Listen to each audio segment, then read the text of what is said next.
తీసుకుని కొట్టడం జరిగిందని ఇక్కడ మన విపులీకరణ జరుగుతుంది. ఇది నేను మాటలో చెప్పలేను. ఒక భీకర యుద్ధం, భీకర సమరం పాకిస్తాన్ కాళరాత్రి చూసిందని మాత్రం చెప్పవచ్చు. రైట్. ఇప్పటి వరకు జరిగిన 4 యుద్ధాల్లో చూసుకుంటే 1947, 65, 71 అండ్ 99 భారత్దే పై చేయి, భారతే గెలిచింది. సో భారత్ దగ్గర అధునాతన ఆయుధాలు ఉన్నాయి, అలాగే పాకిస్తాన్ దగ్గర కూడా ఉన్నాయి. పాకిస్తాన్ ఏమీ తక్కువ కాదు. ఈ 2 దేశాల ఆయుధాలను కంపేర్ చేసి ఏం చెప్తారు, అలాగే పాకిస్తాన్ నిన్నటి ఆపరేషన్లో వాడిన ఆయుధాలు ఏంటి, మిసైల్స్ ఏంటి, అండ్ భారత్ వాడిన ఆయుధాలు ఏంటి, మిసైల్స్ అంటే ఏంటి, ఏం చెప్తారు? ముఖ్యంగా ఇప్పుడు ఈ యుద్ధం ఏంటంటే త్రివిధ దళాలు అన్నీ పాల్గొన్నాయి. పాకిస్తాన్ త్రివిధ దళాలు ఉంటే భారతదేశం తక్కువ త్రివిధ దళాలు ఉన్నాయి. మొట్టమొదటిగా ఈ త్రివిధ దళాల్లో చాలా కీలకమైన అంటే it is playing vital role అనమాట. అది వాయు దళం అంటే ఎయిర్ ఫోర్సులు అని చెప్పుకోవచ్చు. భారత ఎయిర్ ఫోర్స్ తరపున మనకున్న యుద్ధ విమానాలు ఏంటంటే రఫేల్ 4.5 జెన్ రఫేల్ అండి. ఇది స్టెల్త్ ఫైటర్లు ఫ్రాన్స్ నుంచి తెచ్చుకున్నాం. ఈ అంబాలా ఈ వెస్ట్ బెంగాల్ నుంచి, యూపీ నుంచి బయలుదేరిని, బెకనీర్ నుంచి అని చెప్పుకోవచ్చు, మధ్యప్రదేశ్ నుంచి కూడా. ఇక్కడ రఫేల్ ఫైటర్స్ కీలక పాత్ర పోషిస్తున్నాయి. ఆ రఫేల్ ఫైటర్స్లో ముఖ్యంగా ఉన్న మిసైల్స్ ఏంటంటే స్కాల్ప్ మిసైల్, అది 8 to గ్రౌండ్ ఉంటుందండి స్కాల్ప్ మిసైల్. తర్వాత హ్యామర్ అని ఉంటుంది, అది 8 to గ్రౌండ్ ఉంటుంది, 300 కిలోమీటర్ పరిధి ఉంటుంది. చాలా అధునాతన ఆయుధాలు, ప్రపంచంలోనే అత్యాధునిక. తర్వాత ఇదే రఫేల్లో మన బ్రహ్మోస్ 8 to ఎయిర్ అనేది ఒకటి ఉందండి. ఆ మిసైల్ చాలా పవర్ఫుల్, ఎయిర్ ఫోర్స్ ఉపయోగిస్తుంది బ్రహ్మోస్. తర్వాత ఇంకో మిసైల్ ఏంటంటే మెటియోర్ అని ఉంటుంది, ఇది కూడా 308 to ఎయిర్ అండి. అంటే పాకిస్తాన్ యుద్ధ విమానాలు రాత్రి F-16 కూల్చేయడంలో ఇవి పాత్ర పోషించుంటాయి అని చెప్పుకోవచ్చు. ఇది ఒకటి. తర్వాత రెండవ విమానం Su-30 MKI, సుఖోయ్ 30 MKI అనేది ఒకటి ఉంది, సుఖోయ్ 27 MKI అని. ఈ సుఖోయ్ ఫైటర్స్ రష్యా నుంచి తెచ్చుకున్నాం. ఇవి 4th జనరేషన్ అండి. ఇవి ప్రపంచంలోనే అత్యాధునిక విమానాల్లో ఒకటి. ఇవి చాలా కీలక పాత్ర పోషిస్తున్న రాత్రి యుద్ధంలో పాల్గొన్నాయి.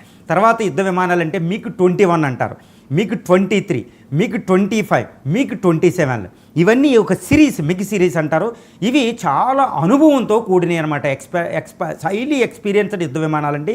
ఇవి గత కొన్ని 5 దశాబ్దాలుగా భారతదేశ వాయుసేనలో మనకి సహాయం చేస్తున్నాయి. ఈ యుద్ధ విమానాలు రాత్రి పార్టిసిపేట్ చేసినాయి. తర్వాత మిరేజ్ 2000 అనేది ఒకటి పార్టిసిపేట్ చేసింది. ఈ గ్రౌండ్ అటాక్ చేస్తుంది అనమాట. ఇది భూమికి 1.5 కిలోమీటర్ 2 కిలోమీటర్ పరిధిలో గ్రౌండ్ అటాక్ చేస్తుంది. మిరేజ్లు చాలా శక్తివంతం, ఫ్రాన్స్ నుంచి తెచ్చుకున్నాం.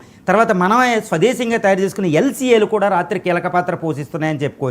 ఇవి ప్రధానమైన యుద్ధ విమానాలు. ఇక పాకిస్తాన్ తరపున F-16 అని అమెరికా నుంచి తెచ్చుకుంది, F-15 అని ఒకటి ఉంది. తర్వాత చైనా నుంచి తెచ్చుకున్న JF-17, JF-10 అని థండర్, JF-17 థండర్ అని చాలా కీలక పాత్ర పోస్తుంది పాకిస్తాన్ తరపున. ఈ JF-10, JF-17లు, ఈ F-16లు, ఈ 3 రకాల యుద్ధ విమానాలను రాత్రి మనం కూల్చడం జరిగింది. ఇవి యుద్ధ విమానాలకు సంబంధించి. తర్వాత హెలికాప్టర్లో మన ధృవ్ హెలికాప్టర్ ఒకటి, ALH హెలికాప్టర్, క్యామికో అని రష్యా నుంచి కొని తెచ్చుకున్నాం ఈ హెలికాప్టర్లు. తర్వాత అపాచీ హెలికాప్టర్లు అమెరికా నుంచి తెచ్చుకున్నాం, చాలా అత్యాధునిక ఈ హెలికాప్టర్లు. తర్వాత ఇప్పుడు పాకిస్తాన్ తరపున చైనా నుంచి తెచ్చుకున్న హెలికాప్టర్లు ఉన్నాయి, అమెరికా నుంచి తెచ్చుకున్నాయి, కానీ అంత అత్యాధునికమైన కావు. రాత్రి ఇవి భీకర యుద్ధంలో పాల్గొన్నాయని తెలుస్తుంది. తర్వాత వాయుసేనలోనే డ్రోన్లు అనేవి ఉంటాయి. ఈ డ్రోన్లో మన ఆయుధం ఏంటంటే MQ-9 అండి, అమెరికా నుంచి తెచ్చుకున్నాం. ఇవి చాలా పవర్ఫుల్ అనమాట. తర్వాత హ్యాపీర్ అని ఇజ్రాయెల్ నుంచి తెచ్చుకున్నాం. తర్వాత పాకిస్తాన్ తరపున వాళ్ళకి ఏంటంటే క్యామికోజ్ అనే అత్యాధునికమైన డ్రోన్లు. ఇవన్నీ జమ్మూ, శ్రీనగర్, ఇప్పుడు జైసల్మీరు, బెకనీరు, అమృత్సర్ల మీద ప్రయోగిస్తుంది ఈ డ్రోన్లని. వాటిని ఎప్పటికప్పుడు మనం కూలుస్తున్నాం, అదొకటి. తర్వాత ఈ వాయు వ్యవస్థలోనే అత్యంత కీలక పాత్ర పోషించేది కేవలం అటాకే కాకుండా డిఫెండ్ చేసుకోవడానికి ఉండేది S-400. ఈ S-400 400 కిలోమీటర్ పరిధిలో దేన్నైనా కూలుస్తుంది, 1000 కిలోమీటర్లు ఏదైనా గుర్తించగలుగుద్ది. ఇది దాటి పక్షి కూడా భారతదేశంలో ఎంటర్ అవ్వలేదు. ఇది S-400 బ్యాటరీలు మనం ఇప్పుడు జమ్మూ అండ్ కాశ్మీర్ దగ్గర ఒకటి, తర్వాత పంజాబ్ దగ్గర ఒకటి, 2 మోహరించామని తెలుస్తుంది. ఇప్పుడు ప్రస్తుతం రష్యా నుంచి తెచ్చుకునే 3 బ్యాటరీలు ఉన్నాయి. ఇది వెస్ట్ బెంగాల్ది కూడా పాకిస్తాన్ బోర్డర్కి తరలిస్తుంది భారతదేశం. ఎందుకంటే ఢిల్లీ, ముంబై దగ్గర ఒకటి డిప్లాయ్ చేయాలని ప్రయత్నిస్తుందని మనకు తెలుస్తుంది. అంటే S-400 ముంబై దగ్గర పెడుతుంది, ఎందుకంటే ఆర్థిక రాజధాని. మనం కరాచీ అటాక్ చేసే వాళ్ళని, అంటే ఇప్పుడు వాళ్ళు గ్యారంటీ ఈరోజు ముంబైని అటాక్ చేసే అవకాశం మనకు తీవ్రంగా ఉంది. ఎందుకంటే ముంబైని అటాక్ చేస్తే మన ఆర్థిక రాజధాని, ఆర్థిక వ్యవస్థ మీద పడుతుంది. ముంబై అంటే పేరు మోసింది మీకు తెలుసు ప్రపంచవ్యాప్తంగా. అంటే ముంబైని వాళ్ళు దాడి చేస్తారని ముంబైలో బ్లాక్అవుట్ ప్రకటించి S-400ని అక్కడ మోహరిస్తున్నారు. ఒక అద్భుతమని చెప్పుకోవచ్చు. ఆ తర్వాత 3 S-400 బ్యాటరీలు ఉంటే వాళ్ళ అణ్వాయుధాన్ని భారత్ మీద ఉపయోగించడానికి ఆస్కారం లేకుండా అక్కడ చేయొచ్చు. ఇక దీంతోపాటు INS విక్రాంత్, INS విక్రమాదిత్యాలు పాల్గొంటున్నాయి. కానీ INS విక్రమాదిత్య మలక్కా స్ట్రైట్ దగ్గర చైనా వస్తే ఎలా ఉంటుందని అడ్డుకుంటుందన్నమాట. INS విక్రాంత్ అక్కడ ఉంటుంది, అది సరిపోతుంది. తర్వాత ఎన్నో 293 షిప్పుల్లో వెస్టర్న్ కమాండ్ ముంబై నుంచి 100 షిప్పులు అరేబియన్లో నౌకాదళాన్ని చేసింది. తర్వాత ఇది నౌకాదళానికి సంబంధించింది. న్యూ సబ్మెరైన్స్ అవన్నీ అరేబియా సముద్రంలో చేపలు తిరిగినట్టు, తిమింగళాలు తిరిగినట్టు తిరుగుతున్నాయండి. ఇటు మలక్కా స్ట్రైట్ నుంచి హిందూ మహాసముద్రం అంతా ఇప్పుడు భారతదేశ పరిధిలో ఉంది.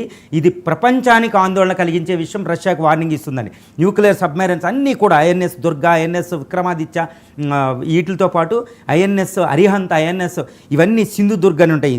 హిందూ ఓషన్లో చేపలు తిరిగినట్టు, తిమింగళాలు తిరిగినట్టు తిరుగుతున్నాయి. ఇది పెద్ద రిపోర్ట్ అండి.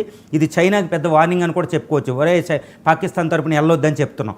దీంతోపాటు ఆర్మీ యుద్ధ ట్యాంకులను పెట్టి, అర్జున్ ట్యాంకు, MBT ట్యాంకులను పెట్టి, శతఘ్నుల దళాలను పెట్టి, ఇవి పెట్టి LOC వెంబడి 323 కిలోమీటర్ల ఇంచు కూడా భారతదేశంలో పాకిస్తానీలు భారతదేశంలో రాకుండా అరికట్టి పాకిస్తాన్లోకి ఎంటర్ అవ్వడానికి ట్రై చేస్తున్నారండి. ఈ విధంగా త్రివిధ దళాలు ఎలా అన్ని సకల ఆయుధాలు, అంటే ప్రపంచంలోని హైలీ సాఫిస్టికేటెడ్ వెపన్స్, అత్యాధునిక ఆయుధాలతో ఇట్స్ టెక్నాలజికల్ వార్ అని చెప్పుకోవచ్చు. దీంతోపాటు వార్ఫేర్ జరుగుతుంది.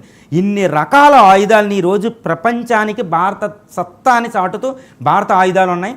అంటే పాకిస్తాన్ ఆయుధాలు, ఎస్పెషల్లీ చైనా ఆయుధాలని మనం కొల్లగొడుతున్నామని చెప్పుకోవచ్చండి. రైట్. ఇప్పుడు మీరు చెప్పారు కదా పాకిస్తాన్ దగ్గర ఉన్న ఆయుధాలు